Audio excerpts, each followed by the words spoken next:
Muy buenas tardes, mis hermanos. Ya pronto a terminar este día viernes, último día hábil de la semana, aunque para algunos todavía mañana es día laboral.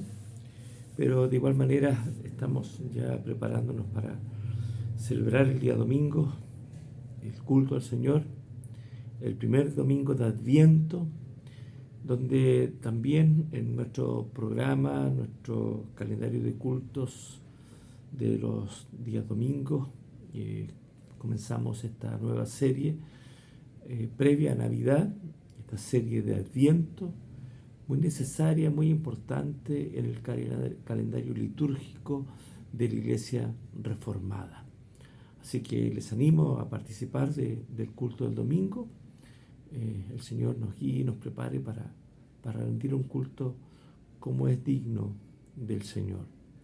Y en esta tarde quiero cerrar lo que habíamos comenzado en la semana sobre el versículo bíblico de Jeremías 29:11, que el texto decía: yo sé los pensamientos que tengo acerca de ustedes o para ustedes.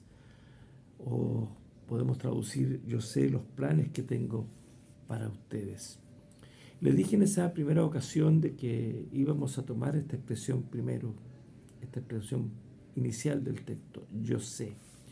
Y hoy día quiero referirme a ello para ir cerrando esta expresión, y que lo dejé para el final porque lo consideré relevante cerrar con la idea de que Dios, soberano, omnisciente, todopoderoso en todo, absolutamente en todo, eh, ha de expresarse esta palabra en el sentido de que no tiene comparación los pensamientos, el conocimiento, la soberanía del Señor. Por lo tanto, esta expresión, cuando dice yo sé, en primer lugar en el texto da la idea y apunta a que Él solamente, es como si dijera yo solo y nadie más, yo solamente. Y esto tiene una indicación implícita a que lo está comparando con los falsos profetas. Lo que el Señor está diciendo aquí cuando dice yo sé, o sea, está diciendo no, no los falsos profetas, porque ellos nada saben, ellos nada conocen acerca de mis propósitos, dice el Señor. Esa es la idea de la expresión. Por más que se esfuercen, por más que pretendan ellos conocer los propósitos o los planes de Dios, no lo saben, no los conocen. Por eso esta expresión yo sé tiene el sentido ese: yo solamente y nadie más, nadie más.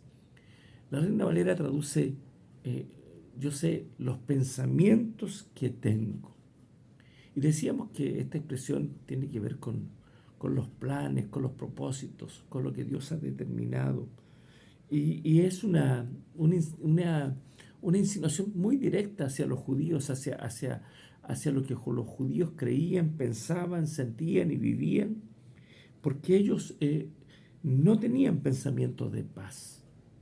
Ellos solamente tenían pensamientos de gracia, de calamidad, porque para ellos era muy difícil concebir, para ellos era muy difícil entender cómo podía venirles esa liberación después de este tema del cautiverio babilónico.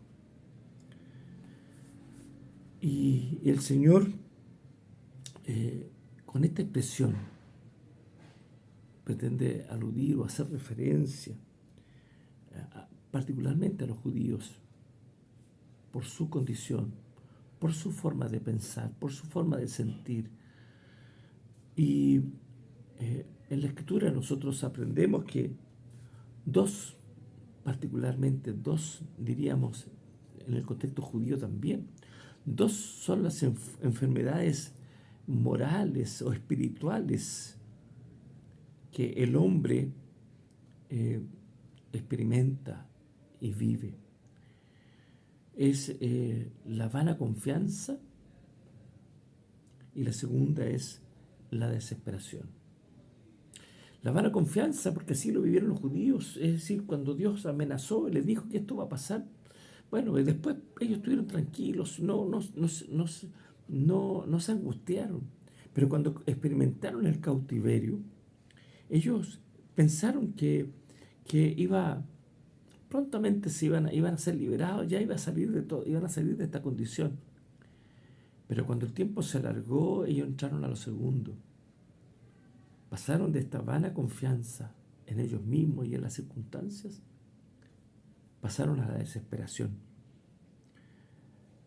Ellos al principio tenían una actitud, digamos, de liviandad en razón de las amenazas del Señor, porque ellos confiaban en que prontamente retornarían a su tierra.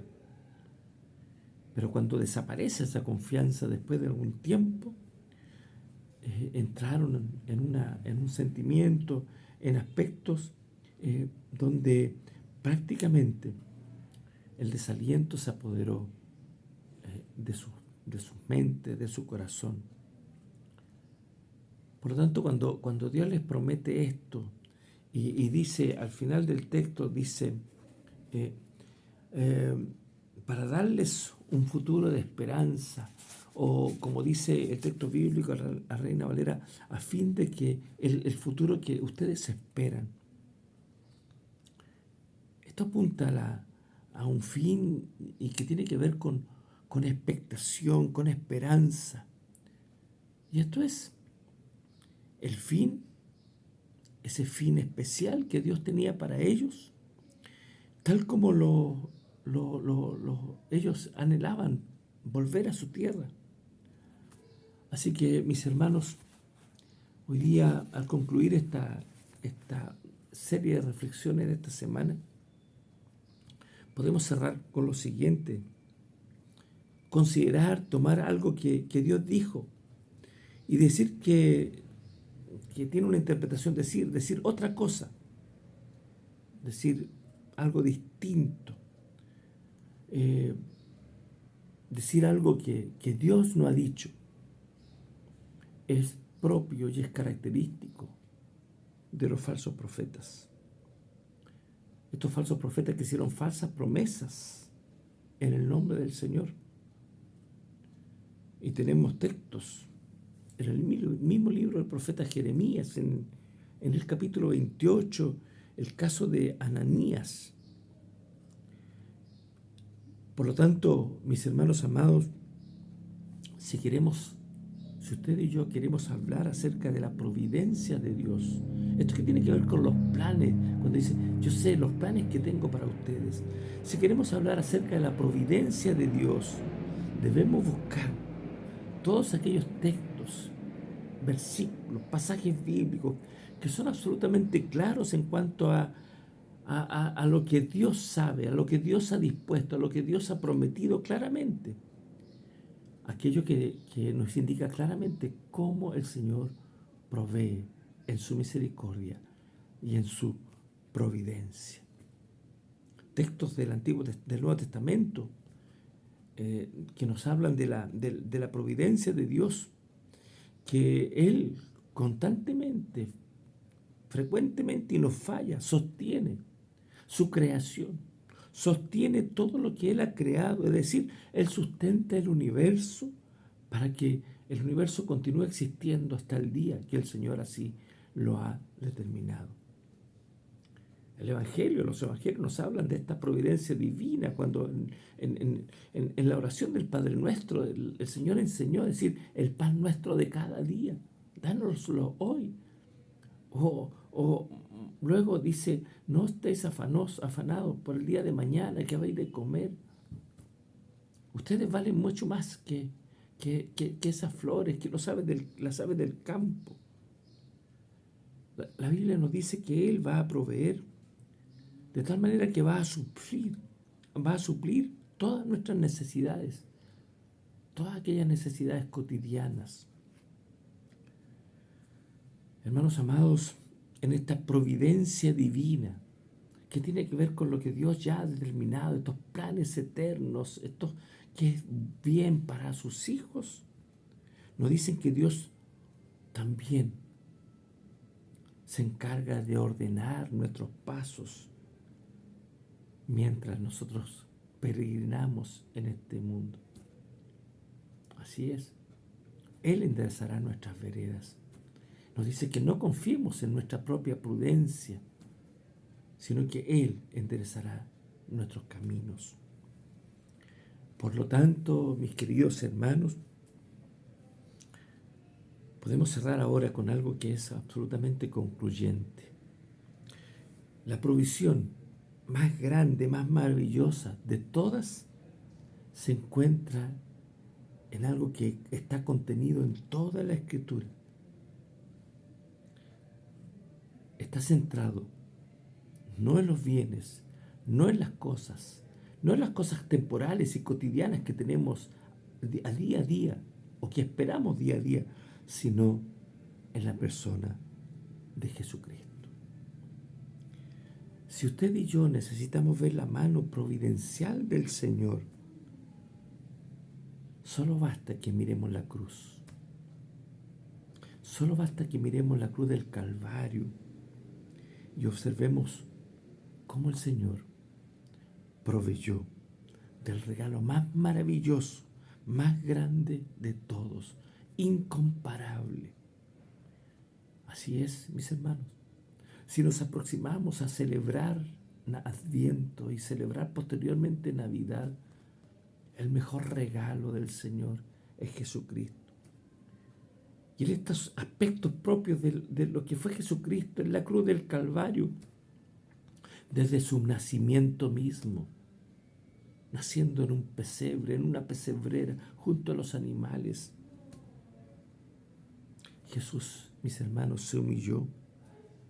La Biblia dice que se humilló a sí mismo, se convirtió en un siervo, dice Pablo a los Filipenses, en un siervo. Vino a servir. La Escritura nos dice que no vino a ser servido, sino que vino a servir. Pablo a los Filipenses dice que nosotros tengamos el mismo sentir que hubo en Cristo. En Cristo. Aquel que vivió una vida perfecta delante del Señor. Y en un sentido particular acerca de su muerte, en razón de esta muerte expiatoria, podemos decir que su muerte, Él murió una muerte perfecta para que fuera suficiente para limpiarnos de nuestros pecados y reconciliarnos con Dios. Y reconciliarnos con Dios. Por lo tanto, sí también sabemos, y la Escritura nos revela de que venció la muerte a través de la resurrección. Hermanos amados, no hay esperanza más maravillosa, no hay esperanza más grande que usted y yo podamos tener para nuestro bien, para nuestro futuro, para nuestro mañana. No hay más esperanza más maravillosa. No hay mayor seguridad, no hay mayor convicción de fe que descansar en lo que ya Cristo hizo por usted y por mí, y en las promesas de vida eterna, de salvación segura, obtenida en la cruz del Calvario, para gozar por la eternidad con el Señor. Así que, mis hermanos, aprontémonos a celebrar Navidad. Aprontémonos a este primer culto de Adviento con un mensaje, considerando la Escritura como centro fundamental de la obra redentora de Cristo, como la revelación única y suficiente para usted y para mí, con ese pasaje en que, anticipándose y preparando todo, Juan el Bautista comienza en su predicación de su ministerio anunciando, predicando el arrepentimiento. Así que esa es la señal del Evangelio. Volvernos al Señor, mirar al Señor, arrepentirnos, descansar en sus promesas y en su fidelidad y en lo central, que es Jesucristo, el único y suficiente Salvador para usted y para mí. El Señor le bendiga. El Señor le dé un muy buen fin de semana para disfrutar la gracia y el amor, preparándonos para Navidad. Tiempo de Adviento, estamos pronto a comenzar. El Señor le bendiga.